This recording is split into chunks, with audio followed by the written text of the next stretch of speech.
start apologizing because my usual job in this congregation is to greet newcomers when they walk in.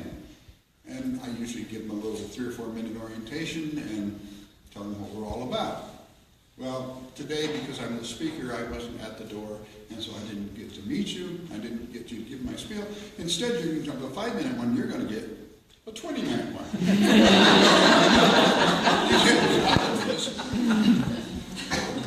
So, you. Who are you? Sort of like the song. Do you really want to know? I doubt it. We, from time to time, worry about what to tell others about Unitarian Universalism. You know, the outsiders, our visitors, our mothers-in-law, various Baptists, and ourselves.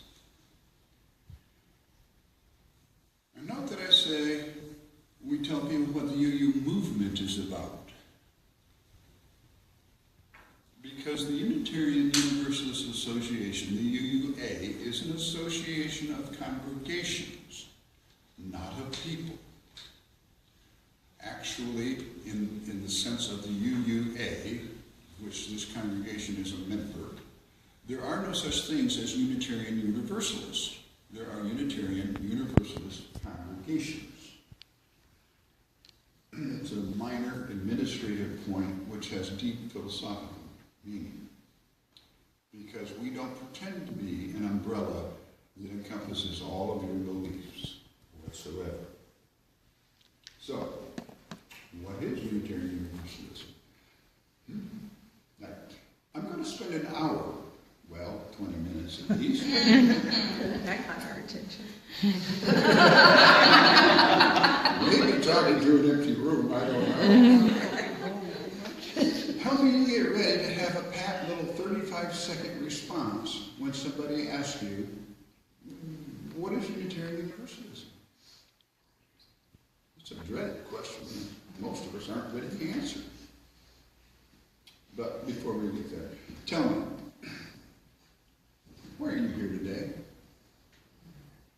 What got you out of bed on this rainy morning and brought you to this particular place? Rita made me. Okay. We may not have a God this year, but we all have Rita. Why do you keep showing up? Why are you here? Do you ever ask yourself that? I mean, Barry and I have been coming for 30 or 40 years, and we probably don't know why we come up. We're looking for something, but we haven't found it yet. Well, then yes, we found nothing. So, think about that once in a while. Why do you come here? What are you looking for? And better yet, because you come back, what is it that you get? Okay, what's fellowship? Anybody want to define it? No. Interacting. Friends. Friends. Yeah. That's what I just said. I found what I was looking for. The coffee? That's all they want to make now. Tea, belonging. Some time of introspection, perhaps? Self-validation? No. I'm not serious. And we'll talk about serious stuff in a little bit. But there's more. When someone asks you about UUism, what are they really asking? One of the important things that you learn over a long life, and I've had 77 years of it, is that it's important to understand the question. What are they asking when they ask, in this case, what is Unitarian Universalism? And if you don't like the question they're asking, reformulate it in your own mind and answer the one you wanted to get. It's what politicians do. A lot of times when they ask, what is UUism? What are Unitarians all about? What they're really asking is, do you believe in God? More specifically, do you believe in that kindly old white-bearded fellow from the Bible school classes I took when I was a Baptist? Curmudgeon. That's what they're asking. That's Peters. And all they really want is you to say yes. which is why I like to rephrase the question and answer something else. But let's take a survey. Do you believe in God? What day of the week is it? Okay. Which God? What are the characteristics of your God or your God? How do you define God? Because the essence of being a Unitarian is that you're going to have to define your God for yourself. You have to give it whatever powers and abilities that your God needs to have for you. But there's a real world out there too, so remember, the earth is not the center of the universe. The sun is not the center of the universe. The solar system is a little speck up far end of the Milky Way. The Milky Way is one of 10 or 20 or 100 galaxies in what's called a local group of galaxies, and there are perhaps 100 million galaxy groups. What makes this little piece of whatever so special that your God is concerned with one form of life on this one little speck in this giant universe? I mean, I don't want to knock you for having God. I don't care. It doesn't affect me at all. But take into consideration just time. The age of the universe is what? About 13 billion years old. May go on for another 7 or 8 billion years. The Earth is 4.5 billion years old. Man's been around in its current, more or less form, for about 200,000 years. We've had civilization for 20, 30,000 years. Well, and we've had Christianity for 2,000 years. And what makes this moment in time so important?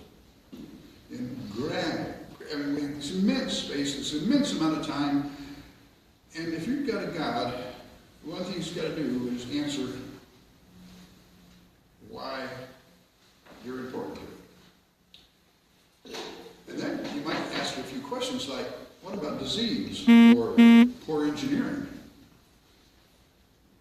What about human suffering? Donald Trump. Okay. We'll be quiet for a minute and get off those who believe in God, and we'll force you to tell us what your God is like.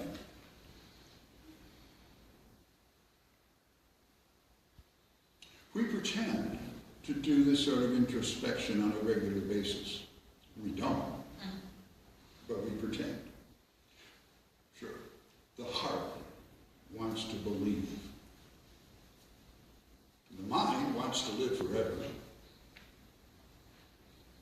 The body wants fries and Coke. And we have this tension between what the mind, the body, and the heart want. Well, we know we're not going to live forever. No one is. No one ever did. There's no credible evidence of life after death. There's no particular evidence of life before birth. There is some evidence for life after marriage. But such beliefs are not pegged to evidence. They are beliefs. They are matters of faith. They have little to do with the real world. And your beliefs have little to do with mine. When asked that dreadful question, I say that personal beliefs of our members are just that. Their personal beliefs have no effect whatsoever on mine. I won't inflict mine on yours if you don't inflict yours on me. That's one of the core principles of this community. But sometimes I answer people for myself. And I begin with, as Barry said, today, I believe. He said, what day is it? And that's it. Beliefs are not fixed.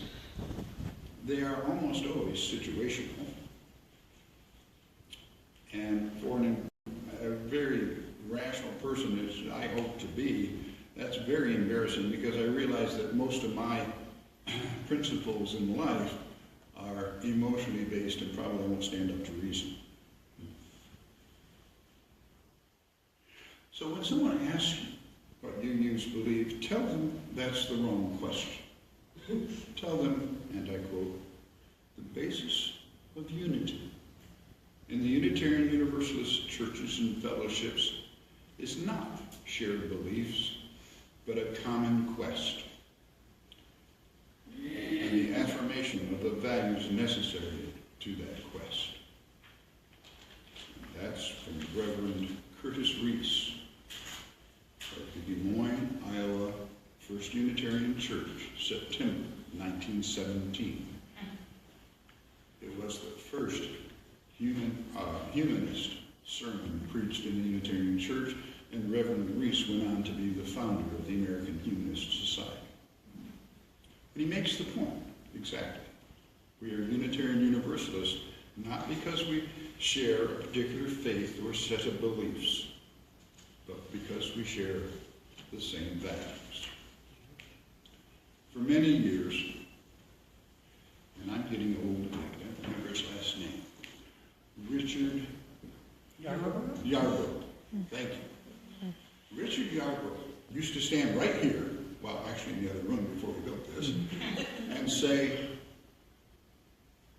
of all, and he was a student of world religions, and he knew the difference between the beliefs of these religions and their values. And he constantly said, it is the beliefs that separate us and the values that unite us. Almost every religion has some form of the shared beliefs that we almost all have, we think of as coming from the Sermon on the Mount. Yes. But beliefs are a different thing. Could someone explain to me why what are obvious fairy tales, lies, whatever you want to call them, Yes. that support these various beliefs, why these transparent things are so firmly embraced and clutched by those who believe them, impervious to reason? I mean, convincing yourself that something that is impossible is not only possible, but certain, it's a time-honored tradition. We all do it. I'm not pointing fingers at anybody else. We all do it. I have an explanation for why we do it. We have two separate, almost independent modes of operation. One is fast and one is slow. The fast version is almost entirely emotion. You present it with something and you have a feeling, and that's your belief. At leisure, you think about this and you think about this, and basically you come up with reasons to support rationally the emotional decision you made an hour and a half ago.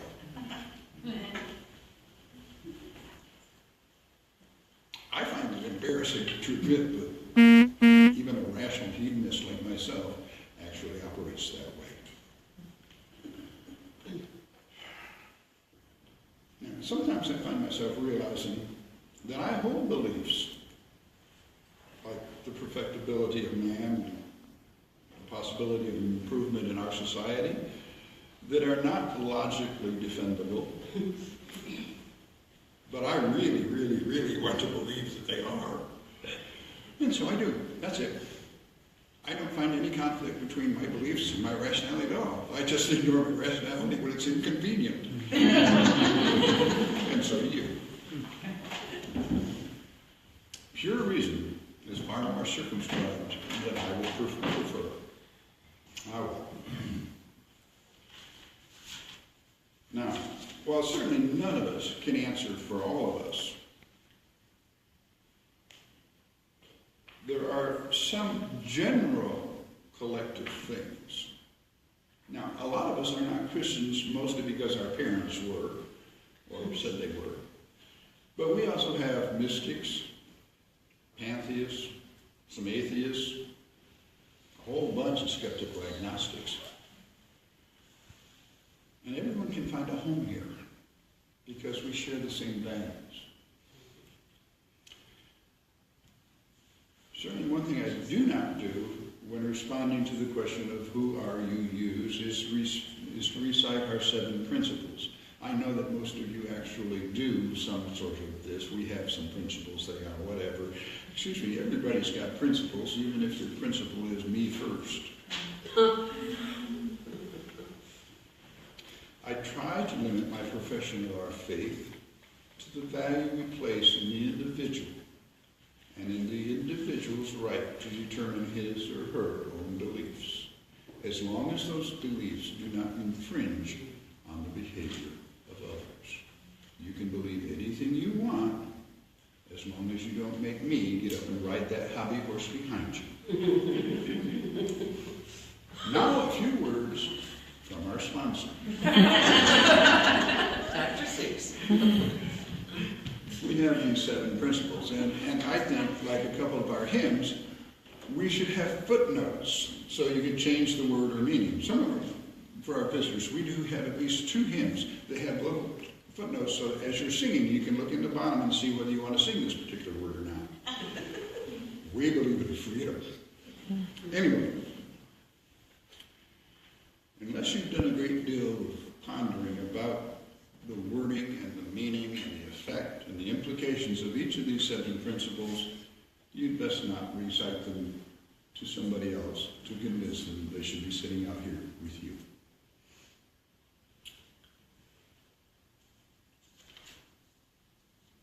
I'm going to go through the 7 principles with my footnotes. I hope you understand when we're done why I think that telling people these are what we believe is dangerous. The first principle affirms the inherent worth and dignity of every person. And when I was doing a dry run of this at home this morning, my wife said, "Does that include Donald Trump?"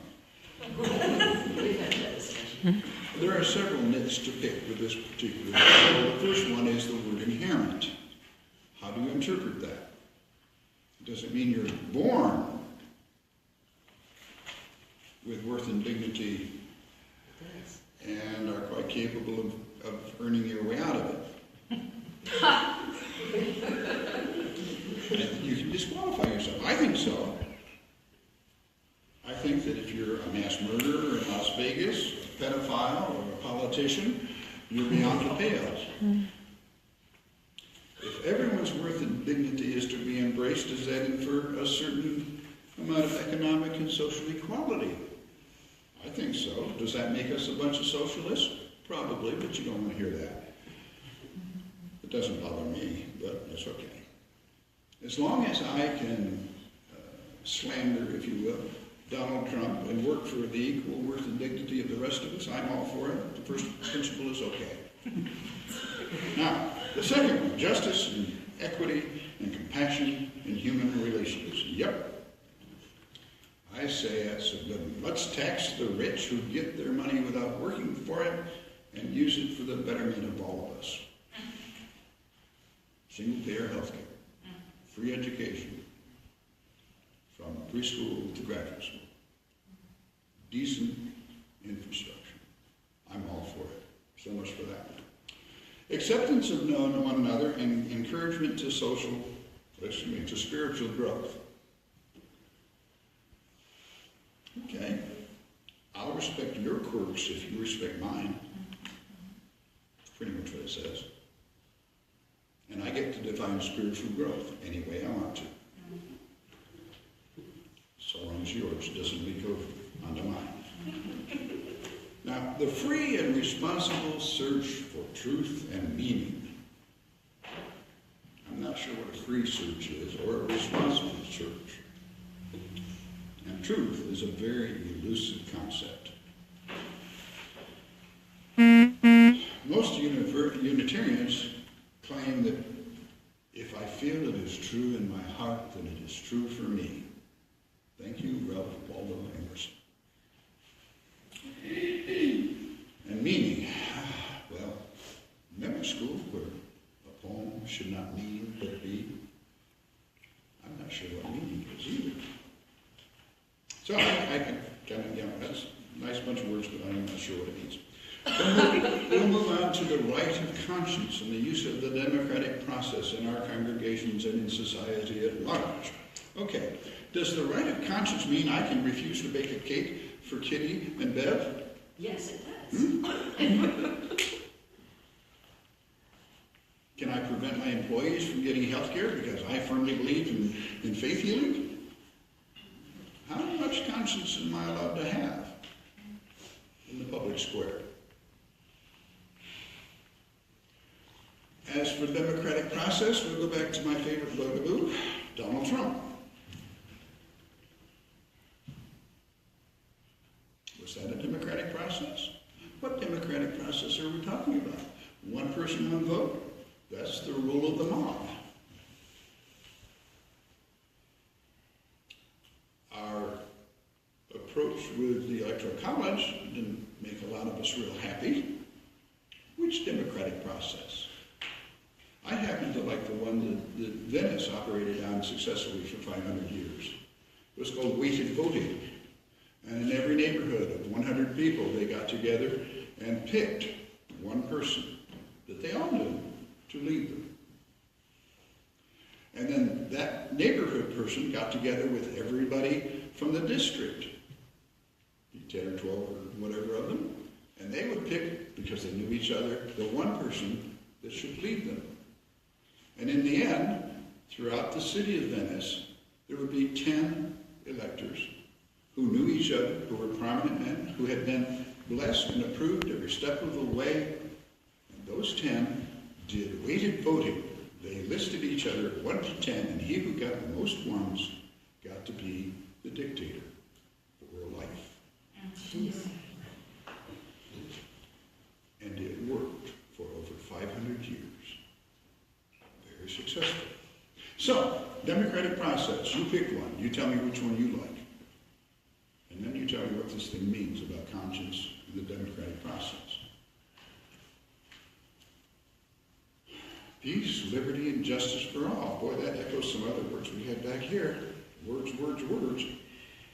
If you actually believe in justice for all, liberty, and equality, then why are you not out on the barricades, tearing down this unfettered free market capitalism we have? I'm all for equality now that I've got mine. As for the independent web of which we all are a part, I was going to bring a prop and I forgot to do it. I was going to bring a little bottle of water. Coca-Cola Company alone will make over 100 billion of those little plastic bottles this year. Nestle will make nearly that many. Together they will make 5,000 or 6,000 of these little throwaway plastic bottles every second of every day, and we throw them away. 78% of them end up in landfills and eventually in the ocean. They don't get recycled. Why do we keep drinking on these damn things? They're going to kill us. How much respect are we showing to our environment? Mother Earth was doing real well before we came along. They estimate that in 30 years, the weight of plastic in the ocean will outweigh the weight of the fish in the ocean. Why do we keep doing things that are harmful while we keep saying,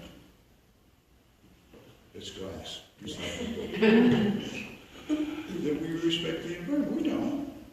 Cynthia and I just flew to Hawaii. It was a god-awful, contaminating way to get around. Flying is, the only thing dirtier than flying per person per mile is taking a freighter. We blithely go about saying we respect the environment by disrespecting it. And, you know, might as well say that, but we don't do it. And by we, don't forget the people. There are 7 billion of us today. When I was born, there were only 2 billion. Oh, your fault. We're headed for 10 billion in about 30 years. If we really cared about Mother Earth, none of us would have more than one child. So much for that principle, huh? But maybe our principles need some thought. But most of all, when they ask you, what do Unitarian Universalists believe? Tell them all about our values. Don't tell them about our individual beliefs.